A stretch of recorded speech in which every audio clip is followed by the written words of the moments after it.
Many guys think building muscle is actually a bad thing for calisthenics skills. You've probably heard this online that it's just going to make you heavy. It's not going to really add anything to your skills. You need to train specifically in order to get actual progress in skills. In order to get handstand push-ups, you need to be doing handstand push-ups. In order to get muscle-ups, you have to train muscle-ups.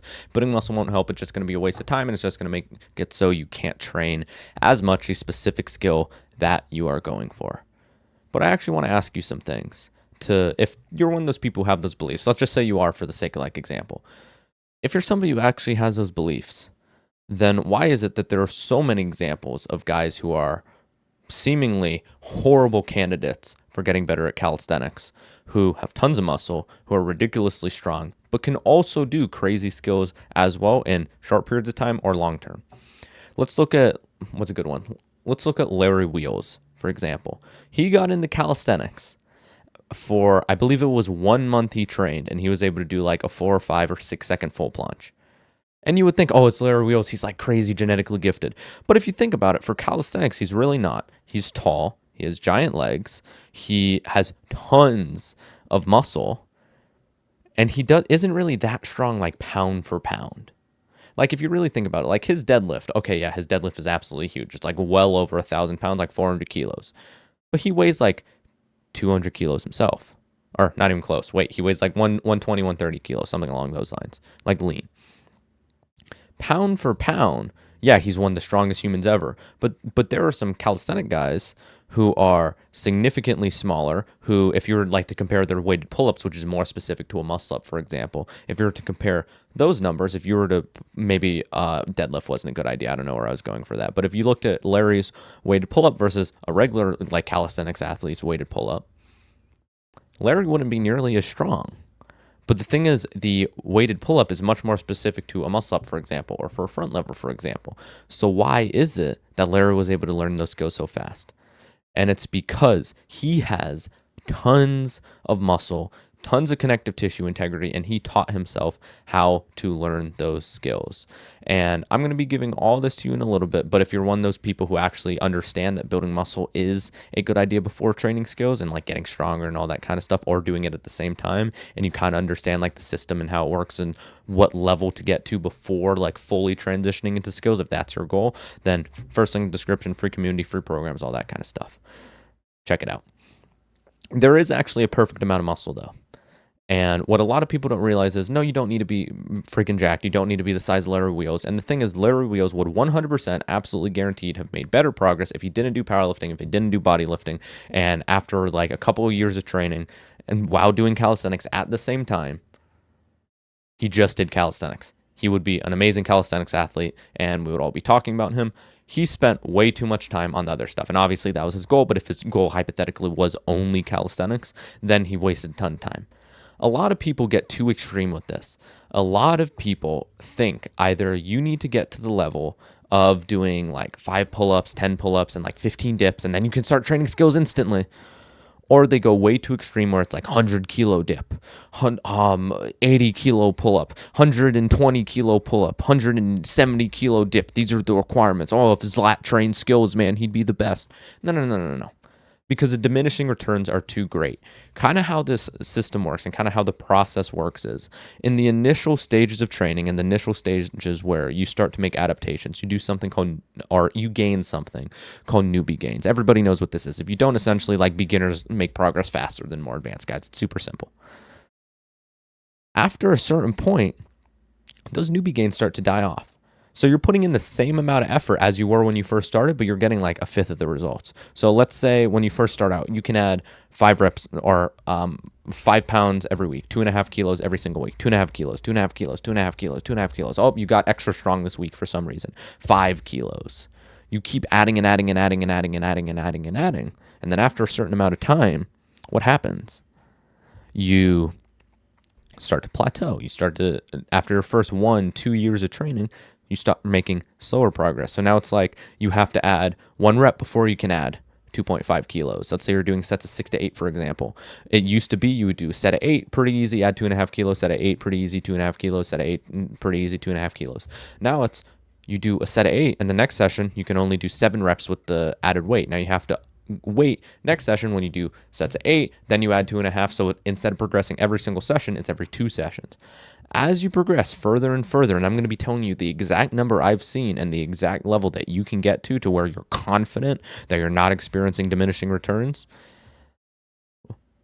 After you get to a certain level, it can take you 4 to 8 weeks to add 2.5 kilos. Like if you look at the best street lifters in the world, the best power lifters in the world, they literally take weeks and months to add 2.5 kilos to their lift. That is absolutely insane. Saying that that's the level that you need to get to before you can start training skills is absolute marketing nonsense. That is like you've been Ian pilled. That's what I'm starting to call people who like listen to all of Ian Barstagle's advice, where he's like, if you train skills, you're gonna get instantly strong, or if you start training weights, you're gonna get instantly stronger at skills. Like you're freaking like twitching and like you're foaming at the mouth like a little meth addict. Yes, it will help.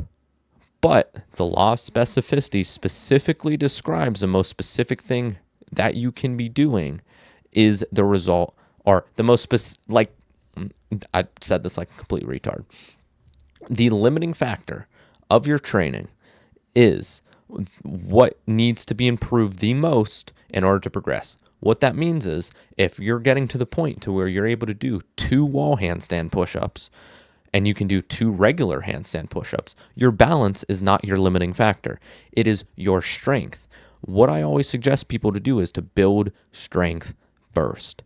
Get to the level to where, and I'm going to tell you the exact strength numbers you need to get to the level to where you can do at least half of your body weight added. So like if you weigh 100 kilos, being able to do 50 kilos on dips for 10 reps, building a general base of strength. Don't do a lower rep range because it's too specific to the movement. So for example, if you're able to do a set of 10 with 50 kilos on dips, you're probably able to bench a lot. For sets of 10, sets of 8, whatever. You're probably able to incline press a decent amount. You're probably able to do dumbbells a decent amount. You're probably able to shoulder press a decent amount. If you get to 80% of your body weight for 3 reps on weighted dips, your bench actually won't be as good. Your shoulder press won't actually be as good. Your incline press, your dumbbell presses, all that type of stuff won't be as good because you're getting better at the movement. You're making too much of a neurological adaptation, which basically means your body and brain is learning how to do the movement. Kind of how this works is, let's say your goal is to just be the best general athlete you can be. So like soccer, football, lacrosse, all that kind of stuff, like just basic sports, like regular sports. If you only train basketball, you would be really good at basketball. But the goal of being a general overall athlete isn't to be only good at basketball. It's to be good at everything. So you would practice everything. What kind of how the analogy works is if you go into higher rep ranges, so like 10 probably maximum, 6 probably minimum. If you go into these higher rep ranges, it's actually going to apply to more things. And it's not going to limit you in other movements. So again, for example, if you're really good at weighted pull-ups, that doesn't mean you can row a lot. But if you're able to do weighted pull-ups for higher reps, like 8, 10, 6 reps, something along those lines, versus like sets of 1 to 2, for example, versus like a 1 rep max at the absolute extreme, you're probably able to row a decent bit because your back and biceps and forearms and all that type of stuff just super strong in general way because it's not a ton of neurological adaptations. It's mostly you're just getting generally stronger and your muscles are just getting bigger and stronger and generally more capable when it comes to pulling. Another thing, like we mentioned before with the handstand push-ups, like the 2 wall handstand push-ups versus 2 freestanding handstand push-ups. I genuinely know of people who like have that problem. It's that they do the same amount of wall handstand push-ups as regular handstand push-ups. Like it's an absolutely insane thing, but that's how good your balance can get proportionate to your strength. Think about it like this. If you're able to do weighted dips with half of your body weight, think about this. Just like completely like turn off your brain and just listen.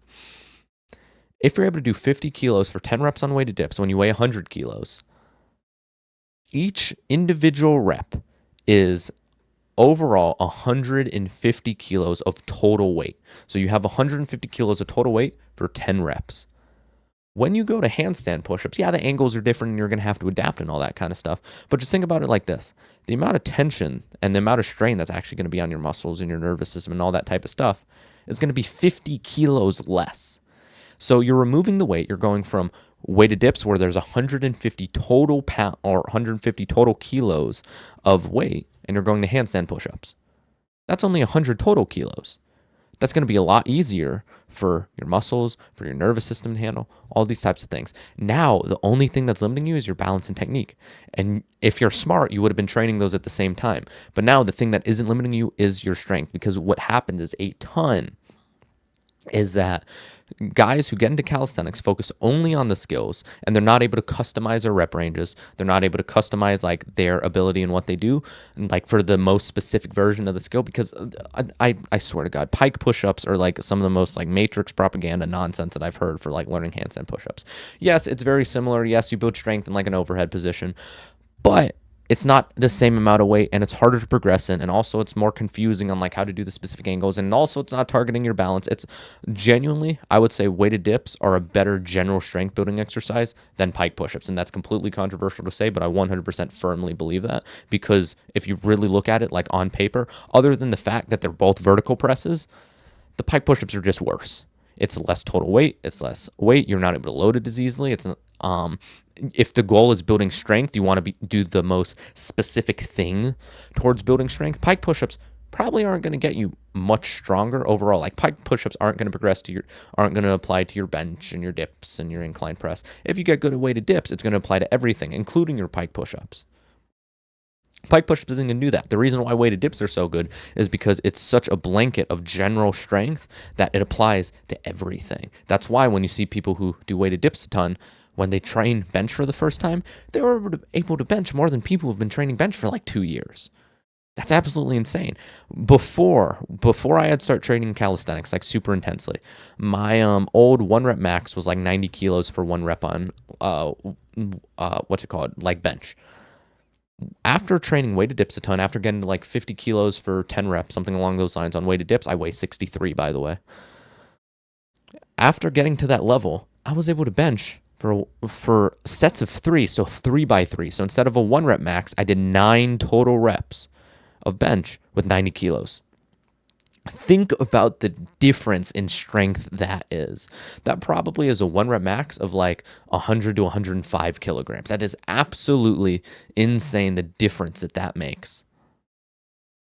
Pike push-ups can't get you there. Pike push-ups can't give you like that FU type of strength.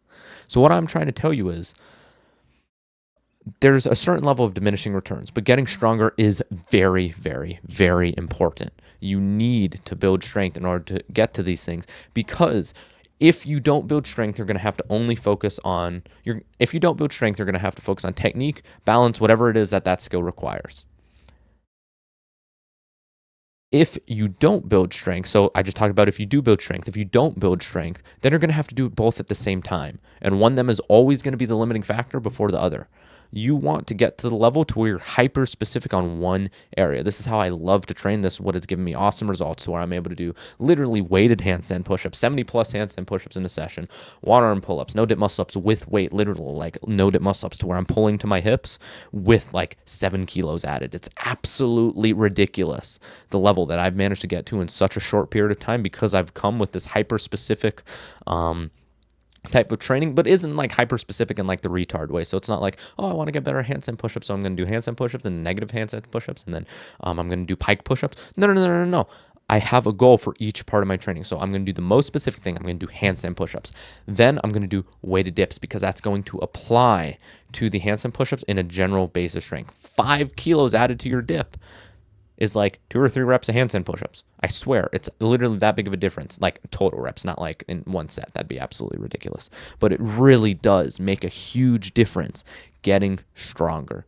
If you're only focused on skills, you're going to have to work on the technique, and you're also going to have to worry about the strength. And if you've ever played a sport before, if you've done like wrestling or jiu-jitsu, for example, or like any other combat sport, if your coach is having you like be in a weird position to where like you kind of have to hold yourself up, maybe your cardio isn't very good, he's having you like do technique or whatever, if you're out of breath, if you're tired, if like your muscles are feeling fatigued and you feel like a lot of lactic acid buildup, which is basically like your muscle feels pumped and it feels weaker, if you're getting that while drilling, you're screwed. But if you're strong, if you're conditioned, going into the sport, you get to train more, because you're only focused on the one thing, because other things aren't going to be the things being your limiting factor. I'm going to be explaining you simply how to combine skills and weights. How I like to format this is, and it highly depends on your level. Beginners should be focusing more on weights and less on skills. More advanced guys should be the opposite. Now, obviously, more advanced guys have to phase in and out. Looking up Dr. Yad, dr.yaad on YouTube. He is an awesome proponent for this. He's more advanced than like 99% athletes. He's doing full planche, Malteses, all that kind of stuff, like 90-degree handstand push-ups, front levers. I'm pretty sure he has a world record for the longest front lever hold. I'm pretty sure, don't quote me on that, but I'm like fairly confident. He also does like 80, 90, 100 kilo weighted pull-ups, really high rep weighted pull-ups, all that kind of stuff. He's like super credible and an actual like medical doctor, so he's like somewhat intelligent at least. Like I'm pretty sure you would agree that if someone has MD in front of their name, like medical doctor, you would say they're fairly educated. This is like a more so advice that I got from him when it comes to like calisthenics. You go through periods as you're more advanced of prioritizing weights and skills, and then weights and skills and weights and skills. How this kind of works is you have an hypertrophy phase where you focus mostly on building muscle. You do this either until you plateau or you get to the level to where you're like, okay, I put on a decent bit of mass, I'm decently stronger, my sets and reps have all went up since last cycle, whatever. Get to the point to where you're at either plateaued or stick with it for at least 4 to 12 weeks. That's just your general guidelines. You have tons of options. If you have to listen to one piece of advice, stick to it for 4 to 12 weeks. Deload when you need to, do easy weeks when you need to, when you like plateau, and then same thing. Focus on building muscle during that time, but in a still like athletic way. So like your weighted pull-ups, for example, don't do the slow tempos, don't do the pauses at the bottom. Still like go hard, but up the rep ranges. For your isolation exercises, you can focus more on like slow tempo, pauses, all that type of stuff, quickies, concentrics, all that. But general gist, still try and get stronger, but that's not like the main priority. Train a little bit of skills during this time.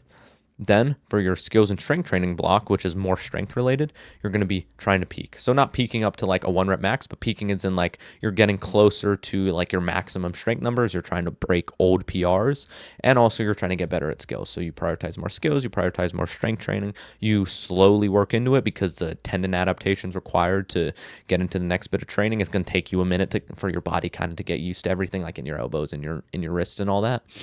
But once you get to the level after like a couple of weeks, like 1, 2, 3, 4 weeks, something along those lines, you're going to be breaking all of your old PRs and you're going to be progressing further than you've ever progressed.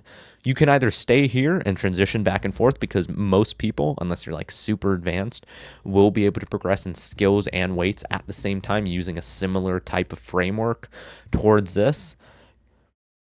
That's more than possible. But what you can do after this is you can stop training weights completely. You can be the strongest you've ever been and then go all in on skills, getting better at not weighted pull-ups, getting better at planche, front lever, handstand push-ups, weighted handstand push-ups. Is that something you're interested in?